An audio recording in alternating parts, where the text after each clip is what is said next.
Pourquoi la délivrance échoue parfois? Quelles sont les raisons? En répondant à cette question, plusieurs choses doivent être prises en compte. C'est par nature la même question posée par les premiers disciples de Jésus.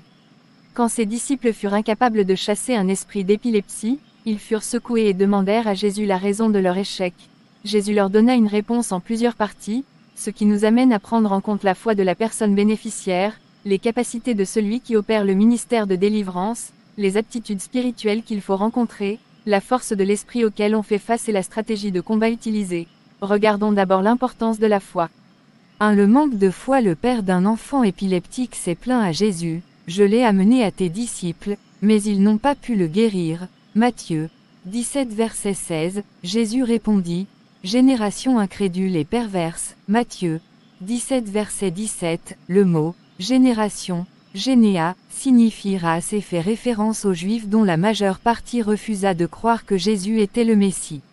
Jésus a identifié le père du garçon épileptique comme une part de la génération incrédule et perverse.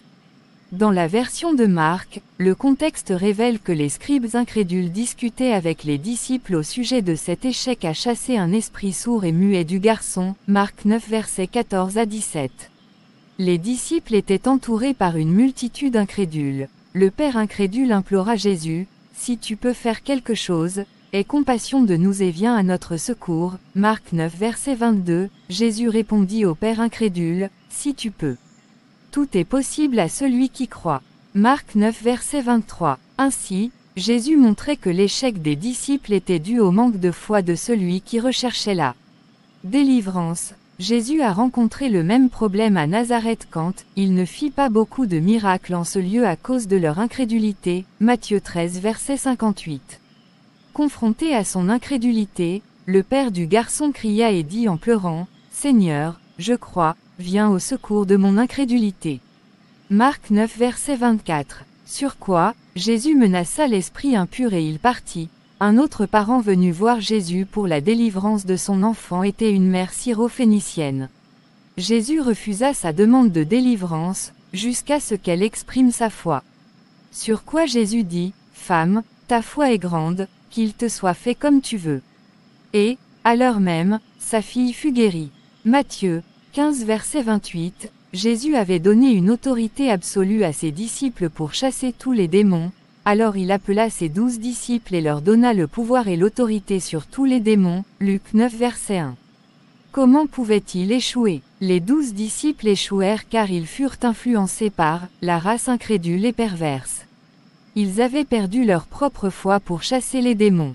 Ainsi, Jésus s'adresse directement à ses disciples sur l'importance de la foi, leur expliquant leur incapacité à chasser les démons en disant: je vous le dis en vérité, si vous aviez de la foi comme un grain de sénévé, vous diriez à cette montagne: transporte-toi d'ici là, et elle se transporterait, rien ne vous serait impossible. Matthieu 17 verset 20. Il est important que le demandeur, tout autant que celui qui exerce le ministère, ait foi dans le fait que, lorsque l'on commande à un esprit de partir au nom de Jésus, il doit partir. L'autorité pour chasser les démons est dépendante de la foi. Dieu et les démons savent si une foi active est présente ou non. Avant la délivrance, un temps réservé à l'enseignement ou à instruire sur ce sujet particulier peut permettre d'édifier la foi. Jésus n'a pas dit à ses disciples que leur foi devait être gigantesque. Une foi de la taille d'un grain de sénévé est suffisant, si elle est authentique. 2. Le manque de discipline spirituelle. Considérons l'aptitude et la qualification d'une personne exerçant le ministère de délivrance. Jésus a également dit: cette sorte ne part que par la prière et le jeûne. Marc 9 verset 29. En Marc, le Nouveau Testament en grec ne mentionne pas toujours le jeûne. Nous savons qu'à ce moment, il n'était pas exigé des disciples qu'ils jeûnent. Quand les scribes et les pharisiens ont amené cela, Jésus expliqua: pouvez-vous faire jeûner les amis de l'époux pendant que l'époux est avec eux? Les jours viendront où l'époux leur sera enlevé, alors ils jeûneront en ces jours-là. Luc 5 verset 34-35. Jésus, notre époux, n'est plus avec nous maintenant, donc la prière et le jeûne sont des préparatifs spirituels pour des affrontements réussis avec les démons. Celui qui exerce le ministère de délivrance doit être un homme de prière et de jeûne, pas de prière rituelle, mais une vie de prière personnelle accompagnée de jeûne. Il n'est pas exigé de jeûner avant chaque temps d'exercice du ministère de délivrance, sinon ceux qui l'exercent chaque jour seraient en jeûne perpétuel. Une personne spirituellement disciplinée est destinée à une forte vie de prière et à un style de vie incluant le jeûne. Ces deux disciplines spirituelles équipent celui qui exerce ce ministère et assurent l'onction nécessaire pour un ministère effectif. 3. La force variable des démons. Prenez note que Jésus a fait une distinction entre les esprits. Cette sorte indique que certains démons sont plus forts et plus déterminés que d'autres, et nous avons vérifié que c'était une certitude. Les démons sont des personnalités et de la même façon que les individus ont des volontés plus fortes que d'autres, il en va de même avec les démons. Nous avons l'ordre de combattre contre les hordes sataniques mais, dans un tournoi, rares sont les combats remportés en un éclair. Le combat implique de mettre la pression sur l'ennemi jusqu'à ce qu'il soit vaincu. L'échec pour celui qui exerce la délivrance peut résulter de son relâchement alors qu'il aurait dû maintenir plus longtemps la pression. 4. Les conditions non remplies. Le candidat à la délivrance doit remplir certains critères émoticônes tristes. 1. Il doit pardonner à tous ceux qui ont mal agi contre lui. Autrement, il est livré au bourreau, Matthieu 18 verset 34, et il ne peut être libéré tant qu'il n'a pas rempli cette condition qui libère le pardon de Dieu. 2. Il doit se repentir de tout péché. La repentance est un prélude à la délivrance. Je me rappelle un cas de délivrance où un homme refusa de confesser l'homosexualité comme un péché. Il ne put recevoir la délivrance parce qu'il n'avait pas reconnu ce péché particulier. Un autre exemple est le péché d'avortement qui doit être confessé comme un péché de meurtre. 3. Il doit détruire tout l'attirail qui donne un droit légal aux démons. La délivrance peut être bloquée par des choses ne venant pas de Dieu que la personne détient. Nous avons connu l'échec dans le ministère de délivrance avec un homme qui possédait un anneau maçonnique autour du doigt. Agissant selon l'explication que je lui avais donnée relative au lien démoniaque de cet anneau, il accepta de le retirer. Au moment où il le retira, le démon commença à le quitter. Alors que la délivrance prenait une place dans le ministère de Paul à Corinthe, un certain nombre de ceux qui avaient exercé les arts magiques, ayant apporté leurs livres, les brûlèrent devant tout le monde. Acte 19 verset 19. Chacun doit renoncer et détruire volontairement tous les livres et articles relatifs à d'autres cultes, à l'occultisme ou idolâtres en sa possession. 4. Il doit renoncer et demander le pardon de Dieu pour toute implication dans l'idolâtrie, l'occultisme, les cultes et religions orientales, en incluant les arts martiaux et les exercices de yoga qui ne peuvent être séparés de connexion avec les religions païennes. 5. Il doit vouloir la délivrance. Alors quiconque invoquera le nom du Seigneur sera délivré. Acte 2 verset 21, dans un nombre bizarrement élevé de cas, certains préfèrent leur servitude à la délivrance. Certains s'échappent dans les maladies mentales pour fuir le souvenir des abus et autres traumatismes, ou bien ils ont choisi d'échapper aux responsabilités dans la vie. Par exemple, ils peuvent être placés dans un institut où ils sont nourris, logés et blanchis et où d'autres se préoccupent de tous leurs besoins. S'il était délivré, ils devraient aller travailler et prendre soin d'eux-mêmes.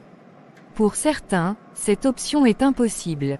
Une autre fuite courante est l'adoption d'un comportement enfantin.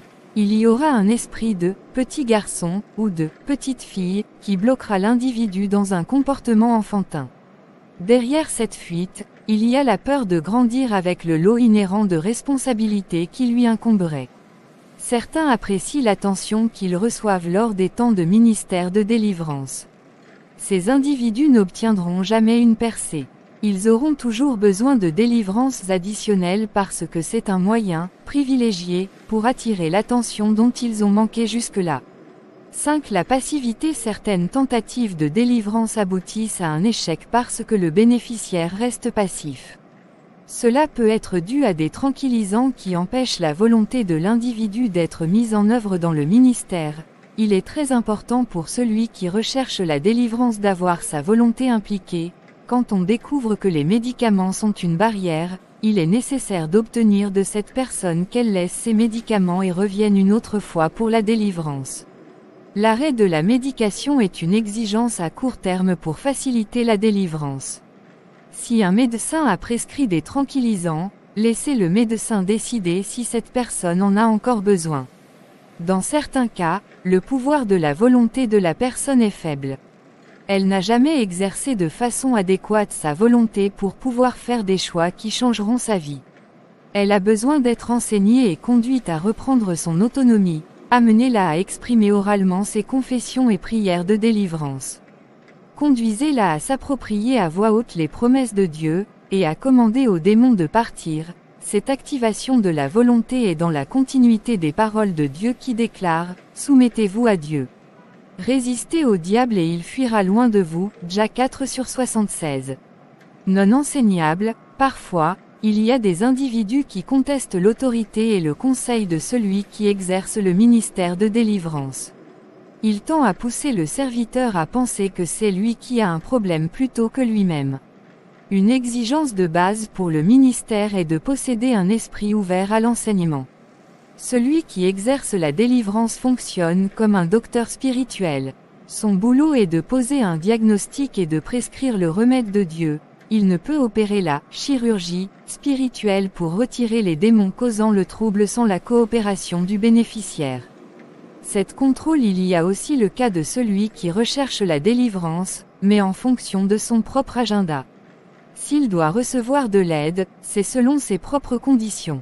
Il arrive en ayant déjà diagnostiqué son propre besoin et c'est lui qui dicte ses conditions pour recevoir de l'aide. Cette attitude de contrôle va avorter le ministère. Celui qui exerce la délivrance est dépendant de la conduite du Saint-Esprit et ne peut être contraint par l'esprit de contrôle du bénéficiaire sur la délivrance qui devra être opérée et la manière dont elle devra l'être. 8. L'illusion sur soi-même est une des plus puissantes forteresses. C'est une compensation de base pour le sentiment d'infériorité. Le diable offre un faux sentiment d'importance à ceux qui ont été rejetés et qui se sentent dévalorisés par rapport aux autres. Il les trompe en leur faisant croire que, pour une raison ou une autre, ils ont trouvé quelque chose à quoi, et il leur faut absolument s'accrocher.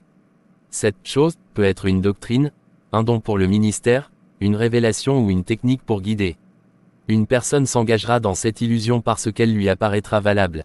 Elle paraît lui apporter la sécurité, la reconnaissance, l'acceptation, l'approbation d'autrui et l'amour. Plus cette illusion est importante, plus elle est ardemment défendue. Quand cette illusion est remise en cause, la personne se sent attaquée. Elle ne supporte pas que qui que ce soit vienne lui enlever cette chose qui lui donne un sentiment d'importance ou de sécurité. Elle préférera souffrir la persécution plutôt que d'abandonner son illusion. C'est seulement par la grâce de Dieu qu'une personne qui s'est sérieusement trompée sur elle-même peut échapper à son esclavage. 9. Ne pas comprendre comment fonctionne le royaume de Satan. Chacun doit prendre en compte que dans la délivrance, on ne traite pas un esprit isolé, mais avec tout un réseau d'esprits. Cette vérité est soulignée dans le mot « principauté » utilisé en Éphésiens 6 verset 12, qui démontre que les esprits travaillent ensemble en bataille rangée, comme des compagnies de soldats. L'Écriture nous rappelle aussi que le royaume de Satan n'est pas divisé. Et si Satan chasse Satan, il est divisé contre lui-même, comment donc son royaume subsistera-t-il? Matthieu 12 verset 26, si le royaume de Satan n'est pas divisé, il est uni par une propension commune au mal. Donc l'esprit maître doit être affaibli. Jésus a démontré qu'il fallait en priorité s'occuper l'homme fort. Ou comment quelqu'un peut-il entrer dans la maison d'un homme fort et piller ses biens, sans avoir auparavant lié cet homme fort? Matthieu 12 verset 29. 10. L'échec dû au non-respect du plan de Dieu pour la bataille. Dans le cas de l'enfant épileptique, nous pouvons supposer que les disciples étaient tombés dans une routine en matière de délivrance, se basant sur les méthodes précédemment découvertes pour combattre contre les démons. Si tel le cas, alors il s'agissait d'une grave erreur souvent faite par ceux qui exercent le ministère de délivrance. Dans chaque situation de délivrance, nous devons rechercher la stratégie de bataille du Saint-Esprit. Il faut toujours considérer chaque cas comme unique, afin de rester flexible à la voix de l'Esprit. Autorisez-le à déterminer le plan de bataille. Laissez-le vous dire où commencer, comment procéder, et quand et comment terminer chaque session. 11. Le manque de connaissances concernant la délivrance, des connaissances dans ce domaine, chez celui qui exerce le ministère de délivrance, connaissances obtenues en se laissant enseigner par l'Esprit à travers des révélations bibliques, sont la base de toute délivrance efficace. Quelques-unes de nos premières tentatives de délivrance furent des échecs. Même si nous étions zélés, notre zèle n'était pas appuyé sur la connaissance. Par exemple, nous n'avions pas encore réalisé qu'une personne pouvait avoir plus d'un esprit. Nous avions aussi la naïveté de croire ce que les esprits racontaient au travers d'une personne, et quand un esprit annonçait « Si Jésus était ici, je serais parti, mais il n'est pas ici ». Au lieu de rejeter cet esprit menteur, nous avons imploré Jésus de revenir. Toute écriture est inspirée de Dieu, afin que l'homme de Dieu soit accompli et propre à toute bonne œuvre. 2 Timothée 1, 16,17. 12. Apprendre à travers nos échecs. Les disciples se sentaient véritablement concernés par leur échec quand ils n'ont pu chasser l'esprit d'épilepsie. Ils ont alors fait une chose très intelligente. Ils se sont tournés vers Jésus pour obtenir de l'aide. Nous devrions aussi nous sentir concernés quand nous faisons face à un échec dans la délivrance. Nous devons savoir pourquoi. Après tout, Jésus nous a donné le pouvoir et l'autorité sur tous les démons comme il le fit avec les 12 apôtres, Luc 9 verset 1, et les 70 disciples, Luc 10 verset 19. Nous devons rester humbles et enseignables. L'échec était-il dû à une sorte de manque du côté de celui qui exerçait le ministère? Ou bien cela était-il dû à une condition non remplie par le bénéficiaire du ministère? Chaque fois que nous essuyons un échec, nous devons nous tourner vers Jésus pour avoir sa propre appréciation. Chaque personne est importante et le besoin de délivrance est légitime. Nous devons faire de notre mieux pour que chaque captif soit rendu libre. Il s'agit de la vie de ceux pour qui Jésus a laissé la sienne. Si la faute incombe à celui qui exerce le ministère, il doit en trouver la raison et la corriger. Si l'échec tient à la personne qui recherche la délivrance, elle a besoin de toute l'assistance qu'elle peut obtenir et désire avoir. Nous ne pouvons nous contenter d'un succès partiel, mais devons insister, pour atteindre le maximum en notre pouvoir. Abonnez-vous s'il vous plaît et activez la cloche de notification pour ne rater aucune de nos vidéos. Demeurez ainsi bénis dans le nom de Jésus-Christ mon Sauveur.